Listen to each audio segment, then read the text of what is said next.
हो सकता है न जाने कब यह शरीर से आत्मा निकल जाएगी। इसीलिए कहा जो कर लिया सो काम और जो भज लिया सो राम। इसलिए भजन में कभी विलंब नहीं होना चाहिए। ऐसे पलटू साहब ने कहा बैरागनी भूली आप में जल में खोजे राम, जल में खोजे राम जाई के तीरथ छाने, भर में चारू फुट सुधी नहीं अपने आने, फूल में बांस काढ़ में अगिन छिपाने, बिना खोदे नहीं मिले एह धरती में पानी, दूध में घृत मेहदी में लाली, ऐसे पूर्ण ब्रह्म कहो तिल भर भी नहीं खाली। पलटू सत्संग बीच में कर ले अपना काम, बैराग ने मिला अपने जल में खोजे राम। वह पलटू साहब क्या कहते परमात्मा के बारे में? बैराग ने बोले अपने जल में खोजे राम। ये जो जा करके जल में राम को खोजते हैं, जल में राम नहीं है या क्या है? सब जगह राम है, लेकिन राम को जल में खोजने से मिला। जल में खोजे राम जाय के तीरथ छाने। आज को ज्ञान है, इसीलिए परमात्मा को ढूंढने के लिए चारों धाम तीर्थ भ्रमण करते हैं।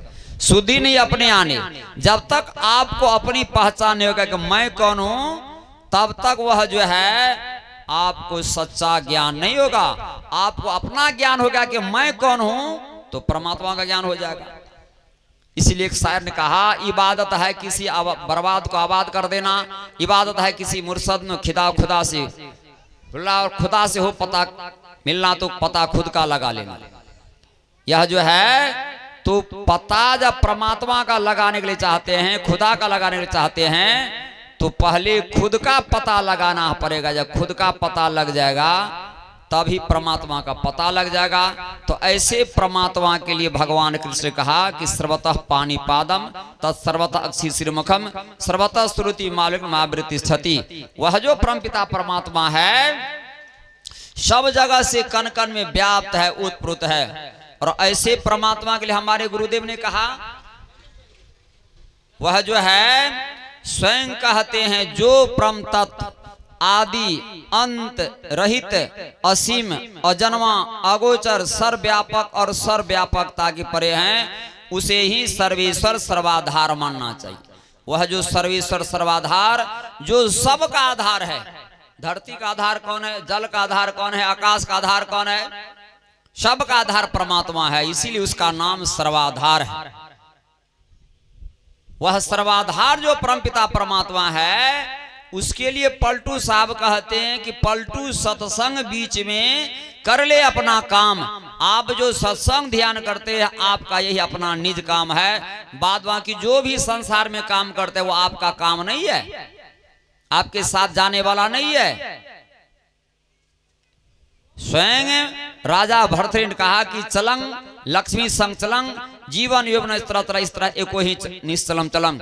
वह जो है आज संसार में देखते हैं कि कहा लक्ष्मी चलंग, सदा सब लोग लाखपति करोड़पति नहीं रहता है, सदा लोग दरिद्र गरीब नहीं रहता है। लक्ष्मी चलंग जीवन यौवन, और सदा यह जो जवानी सुंदरता है यह भी नहीं रहता, यह भी चलमान है। जवानी ढल जाती है, सुंदरता बिगड़ जाती है, बिखर जाती है। और जीवन यौवन इस तरह एको ही धर्म निश्चलम, एकमात्र धर्म जो है धर्म ही निश्चल है। कहीं चले जाइए, किसी लोक में चले जाइए, आपके पीछे जैसे आपका शरीर का छाया नहीं छोड़ता, उसी तरह से आपके द्वारा किया गया शुभ कर्म जो है सत्कर्म शरण नहीं छोड़ता। इसीलिए महापुरुष ने कहा कि शरण केवल उजागर धर्म होगा, सहारा अंत में सत्कर्म होगा। जतने जते धर्म पापी बटो लो मिली मिली सब परिजन खाए, मरनक मेरे कोई हारी पूछा तो नहीं कर्म संगे चली जाए। इसलिए आप जो कर्म करेंगे मरने के समय कोई पूछने वाला नहीं है, चाहे बेटा है कि पत्नी है कि पति है कि कोई है, आप जो कर्म किए हैं वही भोगना ही पड़ेगा।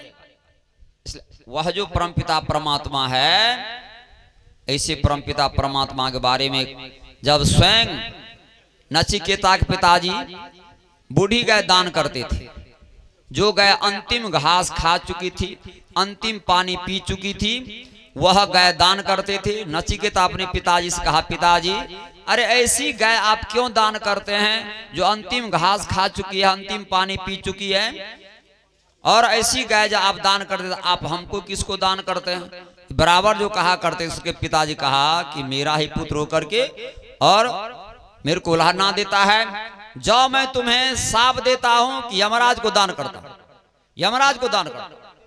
इसी के चलते नचिकेता 5 साल की उम्र में स्वयं यमलोक चले गए। और यमलोक जब गए तो यमराज अपने लोक में नहीं थे।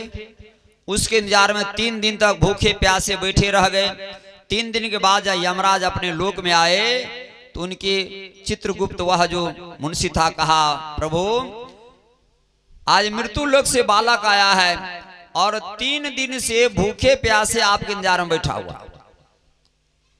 यमराज जाए तो देख करके हैरान रह गए।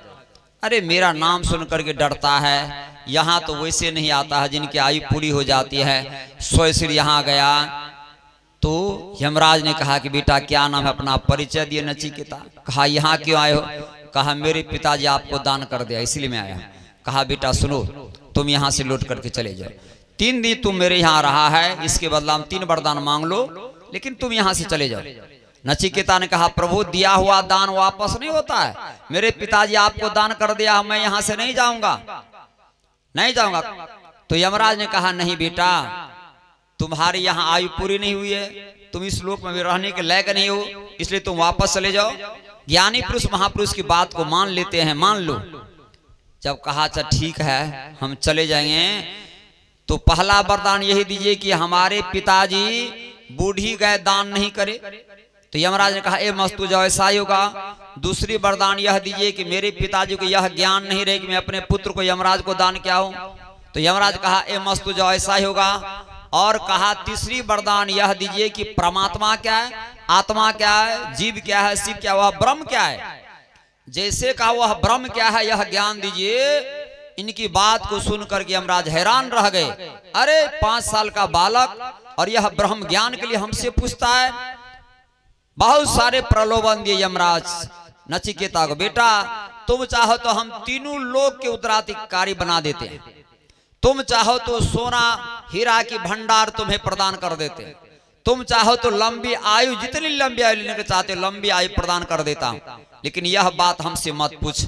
तो नचिकेता ने कहा कि प्रभु आप 3 लोक के मालिक हमको बनाने के लिए तैयार हैं, सारी संपदा देने के लिए तैयार हैं, और यह कह रहे हैं कि जितनी लंबी आयु, तो फिर लंबी आयु तो कभी अंत होगा, हमारी मृत्यु हो जाएगी। इसलिए इससे अच्छा महत्व है कि जो मैं पूछ रहा हूं वह ब्रह्म के बारे में, इसलिए हे ब्रह्म को कुछ नहीं चाहिए। वह ब्रह्म क्या है उपदेश करिए, वह ब्रह्म क्या है। तब